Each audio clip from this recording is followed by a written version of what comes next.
ನಮಸ್ಕಾರ ಸ್ನೇಹಿತರೆ, ಸುಂದರ ಸೋಮವಾರದ ಶುಭೋದಯ. ಎಲ್ಲ ಲೈಫ್ ಎಂಜಾಯ್ ಮಾಡ್ತಿದ್ದೀರಾ ಅಂತ ಭಾವಿಸಿದ್ದೀನಿ. ಎಲ್ಲ ನೀವು ನನ್ನ ಬೈಕೋತಾ ಇರ್ತೀರಾ, ಅಂತೂ ಇಂತೂ ಧರ್ಮಿ ಹಂಪಿ ಕಾಲಿಟ್ಟ ಅಂತ.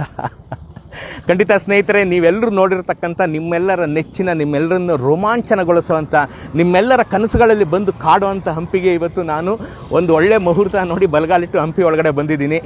ಏನೇ ಧರ್ಮಿ, ಹಂಪಿನ ಇಡೀ ದೇಶ ಎಲ್ಲ ಜಗತ್ತೆಲ್ಲ ನೋಡ್ಬಿಟ್ಟಿದೆ.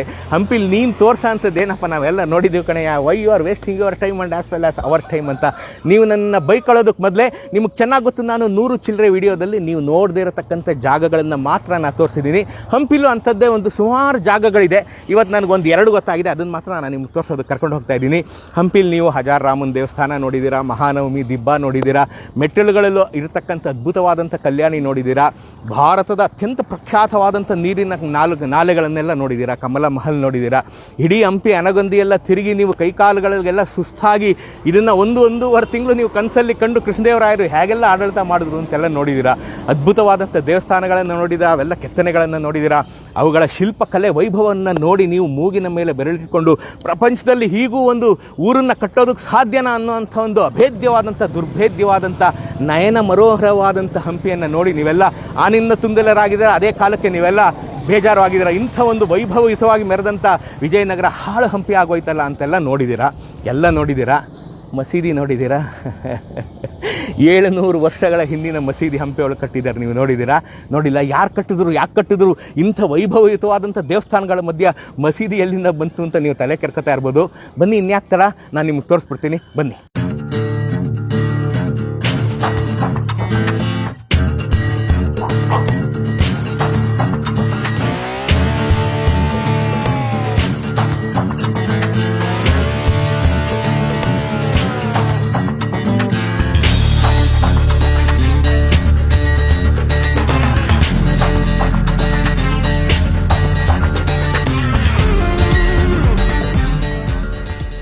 ಸ್ನೇಹಿತರೆ, ನೀವೆಲ್ಲ ಇಷ್ಟೊತ್ತು ಕಾತರದಿಂದ ನೋಡ್ತಿದ್ದಂತ ಈ ಧರ್ಮಿ ಏನ್ ತೋರಿಸ್ಬಿಡ್ತಾನೆ ನಮಗೆ ಇಲ್ಲಿ ಅಂತ ಬಹುಶಃ ನಿಮ್ಮಲ್ಲಿ ಕೆಲವರು ನೋಡಿರ್ಬೋದು, ನಾನು ಇಲ್ಲ ಅಂತ ಹೇಳೋದಿಲ್ಲ.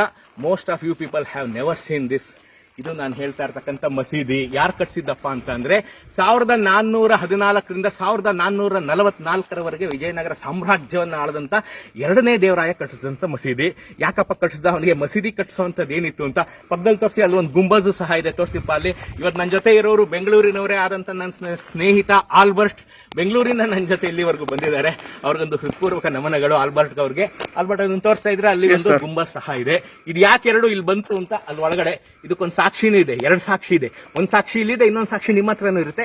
2 ನಾನು ಹೇಳ್ತೀನಿ, ಬನ್ನಿ ನಮ್ದು. ಸ್ನೇಹಿತರೆ, ಇಲ್ಲಿ ನೀವು ನೋಡ್ತಾ ಇದ್ದೀರಾ ದೇವಸ್ಥಾನದಾಗೆ ಹಾಗೆಯೇ ಕಾಣೋ ಮಸೀದಿ. ಒಂದು ದೇವಸ್ಥಾನನೇ ಮಸೀದಿ ಅಂದ್ಬಿಟ್ರೆ ಧರ್ಮಿ ಅಂತ ನೀವು ನನ್ನನ್ನೆಲ್ಲ ಬೈಕೋಬೇಡಿ. ಇದು ಮಸೀದಿನೇ, ಬನ್ನಿಪ್ಪ ಇಲ್ಲಿ ತೋರಿಸಿ. ಇಲ್ಲಿ ನೀವು ನೋಡ್ತಾ ಇದ್ದೀರಾ ಎಲ್ಲ ಮಸ್ಜಿದ್ದುಗಳಲ್ಲಿ ಕಾಣುವಂಥ, ಪ್ರಾರ್ಥನೆ ಮಾಡುವಂಥ ಸ್ಥಳ ಮತ್ತು ದಿಕ್ಕು ಇಲ್ಲಿ ನಾನು ನೋಡ್ತಾ ಇದ್ದೀನಿ. ಇದಕ್ಕೇನಪ್ಪ ಸಾಕ್ಷಿ ಅಂತ ನೀವು ಕೇಳ್ತಿದ್ದೀರಾ. ಸಾಕ್ಷಿನೂ ತೋರಿಸ್ಬಿಟ್ಟು ಇದನ್ನು ಯಾಕೆ ಕಟ್ಟಿಸ್ತಾ 2ನೇ ದೇವರಾಯ ಅಂತ ಹೇಳ್ತೀನಿ. ಬನ್ನಿ ಆಲ್ಬರ್ಟ್, ಇಲ್ಲಿ ತೋರಿಸ್ಬಿಡೋಣ. ಇಲ್ಲಿ ತೋರಿಸಿಪ್ಪ, ಇಲ್ಲಿ ತೋರಿಸಿ. ಇಲ್ಲಿ ಅಚ್ಚ ಕನ್ನಡದಲ್ಲಿ ಬರೆದಿದೆ, ಕಟ್ಟಿಗೆ ಅಹಮದ್ ಖಾನ್ ಈ ಇನ್ಚಾರ್ಜ್, ಈ ಮಸೀದಿ ಕಟ್ಟಿಸೋದಕ್ಕೆ ಇನ್ಚಾರ್ಜು ಅಂತ ಇಲ್ಲಿ ಭಾಳ ಸ್ಪಷ್ಟವಾಗಿ ಕನ್ನಡದಲ್ಲಿ ಬರೆದಿದೆ. ನೀವು ಈ ಕಡೆ ನೆಕ್ಸ್ಟ್ ಟೈಮ್ ಹಂಪಿಗೆ ಬಂದಾಗ ಕೃಷ್ಣದೇವರಾಯರ ಅರಮನೆನೋ ಹಜಾರ್ ರಾಮನೋ ಹಂಪಿ ವಿರೂಪಾಕ್ಷರನ್ನ ಎಲ್ಲರನ್ನೂ ಸೈಡ್ಗೆ ಇಟ್ಬಿಟ್ಟು ಮೊದಲು ಬಂದು ಇದನ್ನು ನೋಡಿ ನಿಜಾನ ಅಂತ ಕನ್ಫರ್ಮ್ ಮಾಡ್ಕೊಳ್ಳಿ. ಇದನ್ನು ಯಾಕೆ ಕಟ್ಟಿಸ್ದ ಅಂತ ಇವನು ಹೇಳ್ತೀನಿ. 1419ರಿಂದ 1444 ವಿಜಯನಗರ ಮಹಾಸಾಮ್ರಾಜ್ಯವನ್ನು ಅತಿವೈಭವದಿಂದ ಆಳದಂಥ 2ನೇ ದೇವರಾಯ. ಒಂದು ಸಲ ನಿಮ್ಗೆ ಗೊತ್ತೇ ಗೊತ್ತು, ವಿಜಯನಗರದ ಆಳದಂಥ 300-400 ವರ್ಷಗಳಲ್ಲಿ ಸುತ್ತಮುತ್ತಲ ಎಲ್ಲ ಪಾಳೆಪಟ್ಟುಗಳು, ಆದಿಲ್ ಶಾಹಿಗಳು, ಬರೀದ್ ಶಾಹಿಗಳು, ಸುಲ್ತಾನರು, ಬಿಜಾಪುರದ ಸುಲ್ತಾನರು, ಹೈದರಾಬಾದಿನ ನಿಜಾಮ್ ಶಾಹಿ ಎಲ್ಲರ ಜೊತೆ ಕಂಟಿನ್ಯೂಸ್ ಆಗಿ ಯುದ್ಧ ಮಾಡ್ತಾನೆ ಇದ್ದ. ಒಂದ್ಸರಿ ಇವ್ರು ಸೋಲೋದು, ಒಂದ್ಸಲಿ ಅವ್ರು ಸೋಲೋದು, ಒಂದ್ಸರಿ ಇವ್ರು ಗೆಲ್ಲೋದು, ಒಂದ್ಸಲಿ ಅವ್ರು ಗೆಲ್ಲೋದು. ಇದು ನಡೀತಾನೆ ಇದ್ದಂಥ ಕಾಲದಲ್ಲಿ 2ನೇ ದೇವರಾಯನ ಆಡಳಿತಾವಧಿಯು ಅದಕ್ಕೆ ಹೊರತಾಗಿರಲಿಲ್ಲ.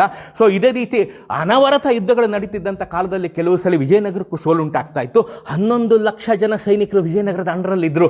ಅಂಥ ಒಂದು ಬೃಹತ್ತಾದ ಸೈನ್ಯ ಇಟ್ಕೊಂಡು ಸಹ 2ನೇ ದೇವರಾಯ ಕೆಲವೊಮ್ಮೆ ಸೋಲುಣ್ಣಬೇಕಾಗಿ ಬರ್ತಾ ಇತ್ತು. ಆದಿಲ್ ಶಾಹಿಗಳ ಮೇಲೆ, ಬರೀದ್ ಶಾಹಿಗಳ ಮೇಲೆ, ನಿಜಾಮ್ ಶಾಹಿಗಳ ಮೇಲೆ ಸೋಲು ಉಣ್ಲೇಬೇಕಾಯಿತು ಅನ್ನೋಂಥ ಕಾಲದಲ್ಲಿ ಒಂದ್ಸರಿ ತನ್ನ ಮಿನಿಸ್ಟರ್ನೆಲ್ಲ ಕರೆದು ಈ 2ನೇ ದೇವರಾಯ ಒಂದು ಮೀಟಿಂಗ್ ಮಾಡ್ತಾನೆ. ಮಾಡಿ ಹೇಳ್ತಾನೆ, ಏನಪ್ಪ ಏನು ಕಾರಣ, ನಮ್ಮ ಹತ್ರ 11 ಲಕ್ಷ ಸೈನಿಕರಿದ್ದೀವಿ, ಲಕ್ಷಾಂತರ ಆನೆಗಳಿವೆ, 1 ಲಕ್ಷ ಕುದುರೆಗಳಿವೆ, ಕಾಲಾಳುಗಳು ಎಲ್ಲ ಬೇಕಾದಷ್ಟು ಇದ್ದು ನಾವು ಆದಿಲ್ ಶಾಹಿಗಳ ಮೇಲೆ, ಬರೀದ್ ಶಾಹಿಗಳ ಮೇಲೆ ಸೋಲೋದಕ್ಕೆ ಕಾರಣವೇನು ಅಂತ ಕೇಳಿದಾಗ ಮಿನಿಸ್ಟರ್ಗಳೆಲ್ಲ ಹೇಳ್ತಾರೆ, ಮುಸ್ಲಿಂ ಸೈನಿಕರ ತಂತ್ರಗಾರಿಕೆಯೇ ಬೇರೆ, ಮುಸ್ಲಿಂ ಸೈನಿಕರ ಬಳಿ ಇರತಕ್ಕಂಥ ಕುದುರೆಗಳ ತಂತ್ರಗಾರಿಕೆಯೇ ಬೇರೆ, ಅವರು ಕುದುರೆ ಓಡಿಸುವಂಥದ್ದು, ಯುದ್ಧ ಮಾಡುವಂಥ ಶೈಲಿಯೇ ಬೇರೆ, ಅವರ ಯುದ್ಧ ತಂತ್ರಗಳು ಬೇರೆ. ಹಾಗಾಗಿ ನಾವು ಆ ತಂತ್ರಗಳನ್ನು ನಾವು ಕಲಿತಿಲ್ಲದೆ ಇರೋದ್ರಿಂದ ನಾವು ಕೆಲವೊಮ್ಮೆ ಅವರಿಂದ ಸೋಲುಣ್ಬೇಕಾಗಿ ಬರ್ತಾ ಇದೆ ಅಂತಲೇ. ಇವನು ಭಾಳ ಸಿಂಪಲ್ ಆಗಿ ಹೇಳ್ತಾನೆ, ಅವರನ್ನೇ ಕರ್ಕೊಂಬಂದ್ಬಿಡೋಣ, ಇಲ್ಲಿ ನಾವು ಇಟ್ಕೊಂಡ್ಬಿಡೋಣ, ಮುಸ್ಲಿಂ ಸೈನಿಕರು ನಮ್ಮ ಜೊತೆ ಸೇರಿಸ್ಕೊಂಬಿಡೋಣ, ನಮ್ಮ ಜೊತೆ ಸೇರಿಸ್ಕೊಂಡು ನಮ್ಮ ಸೈನ್ಯವನ್ನು ಮತ್ತಷ್ಟು ತಾಂತ್ರಿಕವಾಗಿ, ಮತ್ತಷ್ಟು ಬುದ್ಧಿವಂತಿಕೆಯಿಂದ, ಮತ್ತಷ್ಟು ಶಕ್ತಿಯಿಂದ ನಾವು ಮೇಲಿಂದ ಮೇಲೆ ಬೇರೆ ಬೇರೆ ಯುದ್ಧಗಳನ್ನು ಮಾಡೋಣ, ನಾವು ಆರಾಮಾಗಿ ಗೆಲ್ಬೋದು ಅಂತ ಎಲ್ಲರೂ ಒಪ್ಕೋತಾರೆ. ಸೊ ಇವನು ಅಲ್ಲಿಂದ ನೆರೆಯ ಕಲಬುರಗಿಯಿಂದ ಮುಸ್ಲಿಂ ಸೈನಿಕರನ್ನು ಅವರ ಸೇನಾಧಿಪತಿಗಳ ಸಮೇತವಾಗಿ ಕರೆದಂಥ ಎರಡನೇ ದೇವರಾಯ ವಿಜಯನಗರದ ಈ ಭಾಗದಲ್ಲಿ, ಇವತ್ತು ನಾನು ನಿಂತಿರ್ತಕ್ಕಂಥ ಭಾಗದಲ್ಲಿ ಅವ್ರಿಗೊಂದು ಮಸೀದಿಯನ್ನು ಕಟ್ಟಿಸ್ಕೊಡ್ತಾನೆ.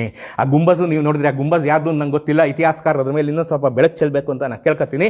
ಆ ಗುಂಬಜ್ ಕಟ್ಸ್ತಾನೆ, ಮಸೀದಿನೂ ಕಟ್ಸ್ತಾನೆ. ಸಿಂಗಾರದ ಹೆಬ್ಬಾಗಿಲಿನಿಂದ ಇನ್ನೊಂದು ಅದ್ರ ಡೋರ್ ಹೆಸರೇನು ಸರ್ ಎಲ್ಲಪ್ಪ ಅವರು? ಸಿಂಗಾರದ ಹೆಬ್ಬಾಗಿಲಿಂದ ಇನ್ನೊಂದು ಬಾಗಿಲು ಹೆಸರೇನು? ಹರಿಶಂಕರ ದೇವರ ದಿಡ್ಡಿ. ಶೃಂಗಾರದ ಹೆಬ್ಬಾಗಿಲಿನಿಂದ ಹರಿಶಂಕರ ದೇವರ ದಿಡ್ಡಿ, ಅಲ್ಲಿಂದ ಅಲ್ಲಿವರೆಗಿರತಕ್ಕಂಥ ಅಷ್ಟೂ ಭೂಪ್ರದೇಶವನ್ನು ಕಲಬುರಗಿಯಿಂದ ಬಂದಂಥ ಮುಸ್ಲಿಂ ಸೈನಿಕರಿಗೆ ಮತ್ತು ಅವರ ಕುಟುಂಬಗಳಿಗೆ ಬಿಟ್ಟುಕೊಡ್ತಾನೆ. ಮುಸ್ಲಿಂ ಸೈನಿಕರು ಇಲ್ಲಿ ಬೆರೆದುಕೊಂಡು ಹಿಂದೂ ಸೈನಿಕರನ್ನೇ ಬೆರೆತು ತಂತ್ರಗಾರಿಕೆಯನ್ನು ವಿನಿಮಯ ಮಾಡಿಕೊಂಡು ಅವರ ಯುದ್ಧ ಮಾಡೋ ಶೈಲಿನ, ಇವರು ಯುದ್ಧ ಮಾಡೋ ಶೈಲಿನ ಒಬ್ರಿಗೊಬ್ಬರು ಪರಸ್ಪರ ವಿನಿಮಯ ಮಾಡಿಕೊಂಡು ಮುಂಬರುವ ಯುದ್ಧಗಳಲ್ಲಿ ಅತ್ಯಂತ ಶಕ್ತಿಶಾಲಿಯಾಗಿ ಗೆಲ್ಲುವಂಥ ಒಂದು ಪ್ರಯತ್ನವನ್ನು ಜಾರಿ ಇರತಕ್ಕಂಥ ಕಾಲದಲ್ಲಿ ಅವ್ರಿಗೆ ಗೌರವ ಸಲ್ಲಿಸುವ ಸಲುವಾಗಿ ಈ ಇಮ್ಮಡಿ ದೇವರಾಯ, ಎರಡನೇ ದೇವರಾಯ, ತನ್ನ ಸಿಂಹಾಸನದಷ್ಟೇ ಎತ್ತರವಾದಂಥ ಒಂದು ಪೀಠವನ್ನು ಇಟ್ಟು ಅದರ ಮೇಲೆ ಪವಿತ್ರವಾದ ಕುರಾನನ್ನು ಸಹ ತನ್ನ ಆಸ್ಥಾನದಲ್ಲಿ ಇಟ್ಕೊಂಡಿರ್ತಾನೆ. ಎಷ್ಟು ಚೆನ್ನಾಗಿದೆ ನೋಡಿ ಸ್ಟೋರಿ. ಇದು ಬಹುಶಃ ನೀವು ನೋಡಿರ್ಲಿಕ್ಕಿಲ್ಲ. ನಾನು ಸಾಕ್ಷಿಯಾಗಿ ಒಂದು ಸಾಕ್ಷಿ ತೋರಿಸ್ಬಿಟ್ಟಿದ್ದೀನಿ, ಇನ್ನೊಂದು ಸಾಕ್ಷಿ ನೀವೆಲ್ಲ ಓದಿದ್ದೀರ, ಓದಿಲ್ದೇರೆ ಇವತ್ತೇ ತಗೊಂಡು ಹೋಗಿ ಮರೆತು ಹೋದ ಮಹಾಸಾಮ್ರಾಜ್ಯ ವಿಜಯನಗರ, ರಾಬರ್ಟ್ ಸಿವೆಲ್ ಬರೆದಂಥ ಮಹಾನ್ ಭಾವ ಇದರಲ್ಲಿ ಬರೆದಿದ್ದಾನೆ. ಇದೆಲ್ಲ ಡೀಟೇಲ್ ಅದರಲ್ಲೇ ಬರೆದಿದ್ದಾನೆ. ನೀವು ಓದಿದ್ದನ್ನ ಧನ್ಯತೆಯನ್ನು ಅನುಭವಿಸಿ. ಸಿಂಗಾರದ ಹೆಬ್ಬಾಗಿಲಿನಲ್ಲಿ ಇವತ್ತು ಸಹ ಮುಸ್ಲಿಂ ಸೈನಿಕರು ಕಾವಲು ಕಾಯ್ತಾ ಇರತಕ್ಕಂಥ ಉಬ್ಬು ಶಿಲ್ಪವನ್ನು ನೀವು ಕಾಣ್ಬೋದು. ಮಸೀದಿನೆಲ್ಲ ನೋಡ್ಕೊಂಡ್ರಿ ಅಂತ ನೋಡಿದ್ದೀನಿ. ಮಸೀದಿಲಿ ನಿಮ್ಗೆ ನೋಡಿರೋ ವಿಶಾಲವಾದಂಥ ಅಂಗಳ ಮತ್ತು ಪೂಜೆ ಮಾಡ್ತಕ್ಕಂಥ, ಪ್ರಾರ್ಥನೆ ಮಾಡ್ತಕ್ಕಂಥ ಒಂದು ಜಾಗ. ಅಷ್ಟು ಬಿಟ್ಟರೆ ಮಸೀದಿ ಒಂದ್ಸಲಿ ತೋರಿಸಿ ಆಲ್ಬರ್ಟ್ ಎಲ್ಲ ಒಂದ್ಸಲಿ. 1442ರಲ್ಲಿ, ಟು ಬಿ ಪ್ರಿಸೈಸ್ 1442ರಲ್ಲಿ ಈ ಒಂದು ಕಾರ್ಯವನ್ನು ಇಮ್ಮಡಿ ದೇವರಾಯ ಕೈಗೊಳ್ತಾನೆ. ಹಾಗಾಗಿ ಇದು 1442ರಿಂದ ಇಲ್ಲಿವರೆಗೆ ಸರಿಸುಮಾರು 550ರಿಂದ 600 ವರ್ಷಗಳ ಹಿಂದಿನ ಕಟ್ಟಡವನ್ನು ನಾನು ನಿಮ್ಗೆ ತೋರಿಸ್ತಾ ಇದ್ದೀನಿ. ನೀವು ಈ ಕಡೆ ಬಂದಾಗ ಇದನ್ನು ನೋಡಲೇಬೇಕು. ಇದು ಎಲ್ಲಿದೆ ಅಂತ ನಾನು ನಿಮಗೆ ವಿಡಿಯೋ ಮುಗಿಸುವಾಗ ಕೊನೆಯಲ್ಲಿ ನಾನು ನಿಮ್ಗೆ ಹೇಳ್ತೀನಿ. ನೀವು ಹಜಾರಾಮ ದೇವಸ್ಥಾನದಿಂದ ಈಚೆ ಬಂದು ಲೆಫ್ಟ್ ತಗೊಂಡು ಸ್ವಲ್ಪ ದೂರ ಬಂದರೆ ನಿಮಗೆ ವಿಜಯ ವಿಠಲ ದೇವಸ್ಥಾನಕ್ಕೆ ಹೋಗುವ ದಾರಿ ಅನ್ನೋ ಒಂದು ಕಡೆ ನಿಮಗೆ ಬಾಳೆಯ ತೋಟಗಳು, ಸಮೃದ್ಧವಾದಂಥ ಬಾಳೆ ತೋಟಗಳಲ್ಲಿ ಒಂದು ವಿ ಶೇಪಲ್ಲಿ ರಸ್ತೆ ಹೋಗ್ತಾಯಿದೆ. ಬಲಗಡೆ ಹೋದರೆ ನೀವು ವಿಜಯ ವಿಠಲ ದೇವಸ್ಥಾನ, ಎಡಗಡೆಗೆ ಬಂದರೆ ಆ ಬಾಳೆ ತೋಟದ ಕಡೆನೇ ಬಂದರೆ ಈ ಒಂದು ಕಾಲು ಹಾದಿ, ನೀವು ವಿಡಿಯೋ ಶುರುನಲ್ಲಿ ನೋಡಿದ್ರಿ, ಆ ಕಾಲು ಹಾದಿ ಒಳಗಡೆ ನಡ್ಕೊಂಬಂದಿರೋ ಒಂದು 1/2-3/4 ಕಿಲೋಮೀಟ್ರು ಈ ಮಸೀದಿ ಸಿಗುತ್ತೆ, ಆ ಗುಂಬಸ್ ಸಿಗುತ್ತೆ. ಈಗ ಆ ಸಿಂಗಾರದ ಹೆಬ್ಬಾಗಿಲಿಗೆ ಹೋಗಿ ಆ ಮುಸ್ಲಿಂ ಸೈನಿಕರು ಕಾಯ್ತಾ ಇದ್ದಂಥದ್ದು ನೋಡ್ಕೊಂಬಂದು ನೋಡೋಣ. ಏನಂತೀರಾ? ಬನ್ನಿ ಆಲ್ಬರ್ಟ್ ನನ್ನ ಜೊತೆ.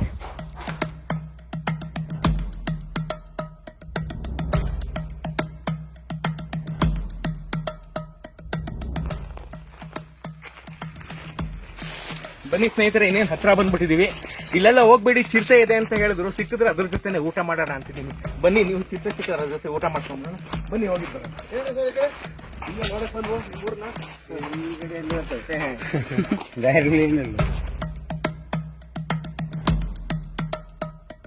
ಬನ್ನಿ ಸ್ನೇಹಿತರೆ, ಬರೋಬ್ಬರಿ 2 ಕಿಲೋಮೀಟರ್ಗಳ ಅದ್ಭುತವಾದ ತಂಪಾದ ಬಿಸಿಲಿನಲ್ಲಿ ನಡೆದ ಮೇಲೆ ನಮಗೆ ಸಿಂಗಾರದ ಹೆಬ್ಬಾಗಿಲು ಅಲಿಯಾ ಶೃಂಗಾರದ ಹೆಬ್ಬಾಗಿಲು ತೋರಿಸಿ ಆಲ್ಬರ್ಟ್ ಇಲ್ಲೇ. ಶೃಂಗಾರದ ಹೆಬ್ಬಾಗಿಲು ನೀವು ನೋಡ್ತಾ ಇದ್ದೀರಾ. ಆನಂದ ತುಂದಿಲರಾದ ಈಗ ನಿಮಗೆ ಥ್ರಿಲ್ ಆಯಿತು ಅಂತ ಅನ್ಕೋತೀನಿ. ನೀವು ನೆಕ್ಸ್ಟ್ ಟೈಮ್ ಹಂಪಿಗೆ ಬಂದಾಗ ನೀವು ಇದನ್ನು ನೋಡದೆ ಆ ಕಡೆ ಹೋಗ್ಬಿಟ್ಟು ನಿಮ್ಮ ಗೈಡ್ ಕೇಳಿ ಶೃಂಗಾರದ ಹೆಬ್ಬಾಗಿಲು ಕರ್ಕೊಂಡು ಹೋಗಪ್ಪ ಅಂತ. ಇನ್ಫ್ಯಾಕ್ಟ್ ಇದು ಅರಮನೆ ಒಳಗಡೆಯಿಂದ ಹೊರಗಡೆ ಹೋಗೋದಕ್ಕೆ ಬಾಗಿಲು ಅಲ್ಲಿರೋದು, ಆ ಕಡೆಯಿಂದ ಎಂಟ್ರಿ ಇತ್ತು. ಸೊ ಇದು ಅರಮನೆ ಒಳಗಡೆ. ಈಗ ನಾವು ಇಲ್ಲಿ ತೋರಿಸಿಪ್ಪ ಒಂದ್ಸರಿ, ಇದನ್ನೆಲ್ಲ ನೀವು ನೋಡ್ತಾ ಇದ್ರಲ್ಲ, ಇದೆಲ್ಲ ಅರಮನೆ ಒಳಗಡೆ ಆದಂಥ ಪ್ರದೇಶ ಇದು, ನಾನು ನಿಂತಿರೋದು. ಸೊ ಒಳಗಡೆಯಿಂದ ಬಂದೆ, ಕಾಲ್ದಾರಿಗಳೆಲ್ಲ ನುಸುಳ್ಕೊಂಡು ಈಗ ನೀವು ನೋಡಿದ್ದೀರಾ. ಒಳಗಡೆ ಬನ್ನಿ, ಅಲ್ಲಿ ನಿಮಗೆ ಮುಸ್ಲಿಮ್ ಅವನು ಕಾಯ್ತಾ ಇರ್ತಕ್ಕಂಥ ಶಿಲ್ಪ ಅಲ್ಲಿದೆ. ಬನ್ನಿ, ನಾನು ತೋರಿಸ್ಕೊಡ್ತೀನಿ ಬನ್ನಿ. ಇಲ್ಲಿ ನೋಡ್ತಾ ಇದ್ದಾರೆ ಒಂದು ಅದ್ಭುತವಾದಂಥ ಪ್ಯಾಸೇಜ್ ನೀವು ನೋಡ್ತಾ ಇದ್ದೀರಾ ಸ್ನೇಹಿತರೆ. ಆಗಿ ಹೋಗಿದ್ದಿರಬಹುದಾದಂಥ ವೈಭವೋಪೇತವಾದಂಥ ವಿಜಯನಗರ, ಆಗಿ ಹೋಗಿದ್ದಿರಬಹುದಾದಂಥ ಎಷ್ಟೊಂದು ಆನಂದದ ಕ್ಷಣಗಳಿಗೆ, ವೈಭವದ ಕ್ಷಣಗಳಿಗೆ, ಉತ್ಸವಗಳಿಗೆ ಸಾಕ್ಷಿಯಾದಂಥ ಇದು ಕಾರಿಡಾರ್. ಇದು ಅಂಥ ಒಂದು ಅದ್ಭುತವಾದಂಥ ಗತಕಾಲದ ಮಿನಿಮಮ್ ಅಂದರೂ 600 ವರ್ಷ ಹಿಂದಿನ ಕಾರಿಡಾರಲ್ಲಿ ನಾವು ಓಡಾಡ್ತಾ ಇದ್ದೀವಿ. ಎಂಥ ರೋಮಾಂಚನ ನೋಡಿ, ವಿಜಯನಗರದಲ್ಲಿ ಸಿಗೋಷ್ಟು ರೋಮಾಂಚನ ಬಹುಶಃ ನಿಮ್ಗೆ ಇನ್ನೆಲ್ಲೂ ಸಿಗಲಾರ್ದು ಅಂಥ ಅದ್ಭುತವಾದಂಥ ರೋಮಾಂಚನ. ಇದು ಬಾಕ್ಲು. ಈಗ ನಾವು ಇಲ್ಲಿ ನೋಡಿದ್ದೀರಲ್ಲ, ಇಲ್ಲೊಂದು ಪಿಲ್ಲರ್ ಇತ್ತು ಸ್ನೇಹಿತರೆ. ಈ ಪಿಲ್ಲರ್ನ ಮ್ಯೂಸಿಯಮಲ್ಲಿ ಇಟ್ಟಿದ್ದಾರೆ. ನೀವು ನೆಕ್ಸ್ಟ್ ಟೈಮ್ ಬಂದಾಗ ಮ್ಯೂಸಿಯಮಲ್ಲಿ ನೋಡಿದ್ರೆ ಈ ಪಿಲ್ಲರ್ ಅಲ್ಲಿದೆ. ಸೊ ಒಂದೇ ಪಿಲ್ಲರ್ ಇಲ್ಲಿರೋದು. ಬನ್ನಿ ಆಲ್ಬರ್ಟ್, ಇಲ್ಲಿ ತೋರಿಸೋಣ ಅದನ್ನು. ಇದೊಂದು ಪಿಲ್ಲರ್ ಇದೆ ನೋಡಿ, ಈ ಪಿಲ್ಲರು ಆ ಪಿಲ್ಲರ್ಗೆ ಗೇಟ್ ಇಟ್ಕೊಂಡಿದ್ದು. ಇಲ್ಲಿ ನೀವು ನೋಡ್ತಾ ಇರ್ತಕ್ಕಂಥದ್ದು ಮುಸ್ಲಿಂ ಸೈನಿಕ ಒಬ್ಬ ಕಾವಲು ಕಾಯ್ತಾ ಇರತಕ್ಕಂಥದ್ದು. ಅವನ ಕೈಲಿರತಕ್ಕಂಥ ಆಯುಧ, ಬಹುಶಃ ಇದು ಚಂದ್ರಾಯುಧ ಇರ್ಬೋದು. ನಾನೊಂದ್ಸರಿ ಚಿತ್ರದುರ್ಗದಲ್ಲಿ ನಿಮ್ಮನ್ನ ಚಂದ್ರಾಯುಧ ತೋರಿಸಿದ್ದೆ. ಹೆಚ್ಚು ಕಡಿಮೆ ಅದೇ ಥರ ಇರೋವಂಥ ಚಂದ್ರಾಯುಧನ ಇವನು ಹಿಡ್ಕೊಂಡು ನಿಂತಿದ್ದಾನೆ. ಇವನು ಮುಸ್ಲಿಂ ಮೂಲಕ್ಕೆ ಏನಪ್ಪ ಸಾಕ್ಷಿ ಧರ್ಮಿ ಅಂತ ನೀವು ಕೇಳ್ಬಿಡ್ತೀರಾ. ನಂಗೆ ಗೊತ್ತು, ನೀವು ಕೇಳ್ತೀರಾ. ಇಲ್ಲಿ ತೋರಿಸಿಪ್ಪ, ದೂರದಿಂದನೇ ಕಾಣ್ಬೋದು ಇಬ್ಬರು ಮುಸ್ಲಿಂ ಸೈನಿಕರು ಇಲ್ಲಿ ನಿಂತಿರತಕ್ಕಂಥದ್ದು. ಅವರ ಸಾಂಪ್ರದಾಯಿಕ ಒಂದು ಗಡ್ಡವನ್ನು ನೀವು ನೋಡ್ತಾ ಇದ್ದೀರಾ, ಅದ್ಭುತವಾದಂಥ ಶಿಲ್ಪ ಕೆತ್ತನೆ. ಸೊ ಇದು ಇಲ್ಲಿ ನೀವು ತೋರಿಸಿ. ಈಗ ಇಲ್ಲಿ ಇದೇನಪ್ಪ ಅಂದರೆ ಇದು ಎಂಟ್ರೆನ್ಸು. ಹೊರಗಡೆಯಿಂದ ಬಂದಾಗ ಈ ಬಾಗಿಲನ್ನು ಇಲ್ಲಿಂದ ಬಂದು ಈ ಬಾಗಿಲು ತೆಗಿತಾ ಇದ್ರು. ಇಲ್ಲಿ ತೋರಿಸಿ ಆಲ್ಬರ್ಟ್, ಇಲ್ಲಿ ಇದು ಮುಖ್ಯ ದ್ವಾರ. ಆನೆಗಳು, ಕುದುರೆಗಳು, ಸೈನಿಕರು ತಂಡೋಪತಂಡವಾಗಿ ಬಂದಾಗ ಈ ಶೃಂಗಾರದ ಹೆಬ್ಬಾಗಿಲನ್ನು ತೆಗೆದು ಹೋಗ್ತಾ ಇದ್ರು ಅಂತ ಅನ್ಕೋತೀನಿ. ಅದು ತೆಗೆದೇ ಇದ್ದಾಗ ಇಲ್ಲಿದೆ ಒಂದು ಸಣ್ಣ ಬಾಗಿಲು, ಇಲ್ಲಿದೆ ಬನ್ನಿ, ಇಲ್ಲಿ ನೋಡ್ತಾ ಇದ್ದೀರಾ. ಬನ್ನಿ ಆಲ್ಬರ್ಟ್, ಇಲ್ಲಿ ಈ ಕಡೆಯಿಂದ ಬರ್ತಾ ಇದ್ರು ಒಬ್ಬರು ಇಬ್ಬರು ಅರಮನೆಯ ಉಳಿದವರು ಸೈನಿಕರು. ಅವರು ಹೋಗೋಂಥ ಒಂದು ಸಣ್ಣ ಒಂದು ಬಾಗಿಲು ಇಲ್ಲಿತ್ತು, ದೊಡ್ಡದಾದಂಥ ಹೆಬ್ಬಾಗಿಲು ಇಲ್ಲಿತ್ತು. ಅದೊಂದು ಪಿಲ್ಲರ್ ಮ್ಯೂಸಿಯಮಲ್ಲಿದೆ. ಆ ಮ್ಯೂಸಿಯಮಲ್ಲಿ ನೀವು ಅದನ್ನು ನೆಕ್ಸ್ಟ್ ಟೈಮ್ ನೀವು ಹೋದಾಗ ಮ್ಯೂಸಿಯಮಿಗೆ ನೀವು ನೋಡಿ. ಶೃಂಗಾರದ ಹೆಬ್ಬಾಗಿಲು ನೋಡಿದ್ರಿ, ಸೈನಿಕರನ್ನು ನೋಡಿದ್ರಿ. ಇನ್ನೊಂದು ಥ್ರಿಲ್ಲಿಂಗ್ ಪಾರ್ಟ್ ಇದೆ ಇಲ್ಲಿ. ಮುಸ್ಲಿಂ ಸೈನಿಕರು ಮತ್ತು ನಮ್ಮ ವಿಜಯನಗರದ ಸೈನಿಕರು ಇಬ್ಬರು ಕಲೆತು ಯುದ್ಧಾಭ್ಯಾಸ ಮಾಡ್ತಿದ್ದಂಥ ಜಾಗ, ಥ್ರಿಲ್ಲಿಂಗ್ ಜಾಗ. ಅದನ್ನು ತೋರಿಸ್ಬಿಡ್ತೀನಿ ಬನ್ನಿ.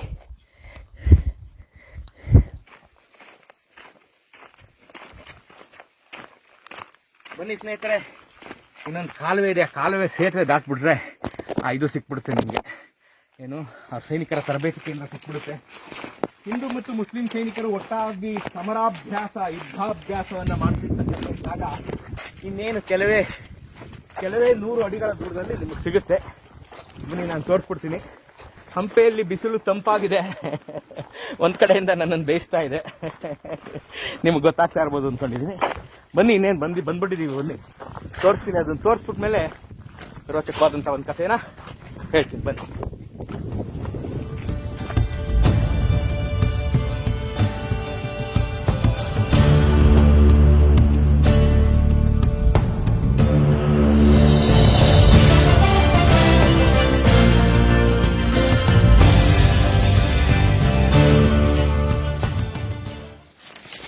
ಬನ್ನಿ ಸ್ನೇಹಿತರೆ, 4-5 ಶತಮಾನಗಳಿಂದ 500-600 ವರ್ಷಗಳ ಕೆಳಗೆ ಅತ್ಯಂತ ದೊಡ್ಡ ಬಯಲಾಗಿ ಯುದ್ಧಾಭ್ಯಾಸ ಕೇಂದ್ರವಾಗಿದ್ದಂಥ ಈ ಸ್ಥಳ ಇವತ್ತು ಬಾಳೆ ತೋಟ ಆಗಿದೆ. ಕಾಲನ ಹೊಡೆತಕ್ಕೆ ಸಿಕ್ಕಿ ತನ್ನ ಮೂಲ ರೂಪವನ್ನು ಕಳ್ಕೊಂಡಿದೆ. ಆದರೆ ನಾವು ಬಿಡಬೇಕಲ್ಲ, ಹುಚ್ಚು ನನ್ನ ಮಕ್ಕಳು. ಇದನ್ನೆಲ್ಲ ಹುಡುಕಿ ನಿಮಗೆ ತೋರಿಸೋವರೆಗೆ ಊಟ ಮಾಡಿದ್ದು ನನಗೆ ಅರ್ಗಲ್ಲ, ನಿಮಗೆ ಚೆನ್ನಾಗಿ ಗೊತ್ತು. ಬನ್ನಿ.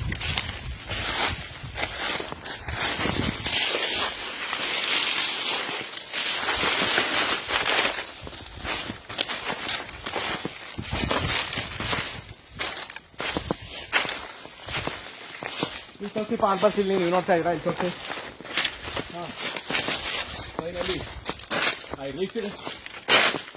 ಅಭ್ಯಾಸ ಕೇಂದ್ರ ಆಗಿತ್ತು. ಒಂದ್ಸಲಿ ಆ ಕಡೆ ಎಲ್ಲ ತೋರಿಸಿ ಬೈಲಾಗಿರ್ಬೋದಾಗಿದ್ದಂಥದ್ದು,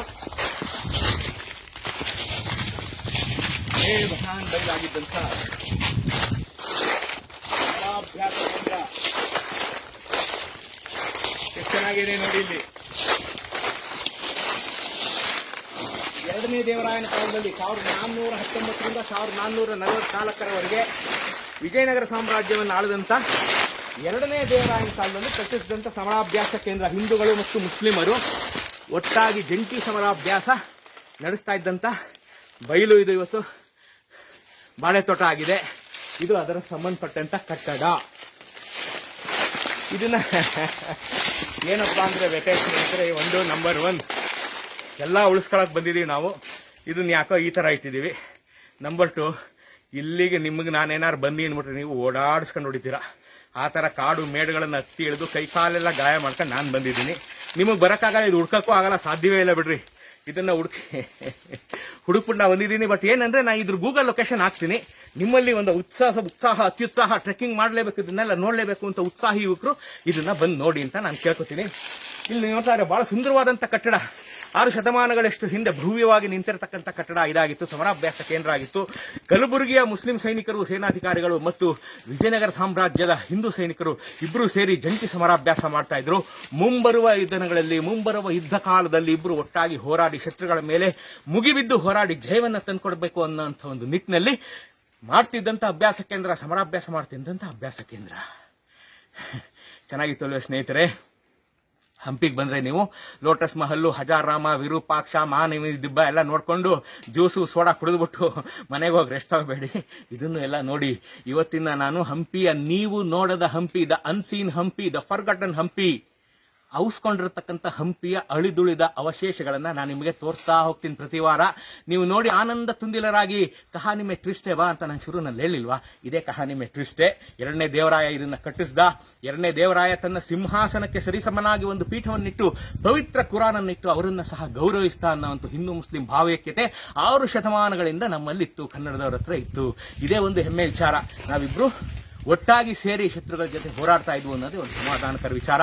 ಇದನ್ನ ನಾವೆಲ್ಲರೂ ಮನಗಾಣಬೇಕಾಗಿದೆ ಅಂತ ಹೇಳ್ತಾ ಈ ವಿಡಿಯೋನ ಇಲ್ಲೇ ಮುಗಿಸ್ತೀನಿ. ಮುಂದಿನ ವಾರ ಇನ್ನೇನಂತೆ ಮತ್ತೊಂದು ಇಂಥದ್ದೇ ಐತಿಹಾಸಿಕವಾದಂಥ ತುಣುಕಿನೊಂದಿಗೆ ನಾ ಹೇಳ್ದಂಗೆ ಅನ್ಸೀನ್ ಹಂಪಿ ಮುಂದಿನ ವಾರದಿಂದ ತೋರಿಸ್ತಾ ಹೋಗ್ತೀನಿ. ಇದನ್ನು ಸೇರಿದಂತೆ ನನ್ನ ಕಣ್ಣಿಗೆ ಎಷ್ಟು ಕಾಣುತ್ತೋ ಗೊತ್ತಿಲ್ಲ, ನೀವ್ಯಾರು ನೋಡಿಲ್ದೇ ಇರೋಂಥ ಹಂಪಿ ತೋರಿಸೋ ಪ್ರಯತ್ನ ನಂದು. ನಿಮ್ಮೆಲ್ಲರ ಆಶೀರ್ವಾದ ನನ್ನ ಮೇಲೆ ಇರಲಿ ಅಂತ ಹೇಳ್ತಾ ಈ ವಿಡಿಯೋನ ಇಲ್ಲೇ ಮುಗಿಸ್ತೀನಿ. ಮುಂದಿನ ವಾರ ಇನ್ನೇನಂತೆ ಮತ್ತೊಂದು ಇಂಥದ್ದೇ ಐತಿಹಾಸಿಕವಾದಂಥ ಮಾಹಿತಿಯೊಂದಿಗೆ ನಿಮ್ಮ ಮುಂದೆ ಬರ್ತೀನಿ. ಅಲ್ಲಿವರೆಗೆ ಟೇಕ್ ಕೇರ್, ಲವ್ ಯು.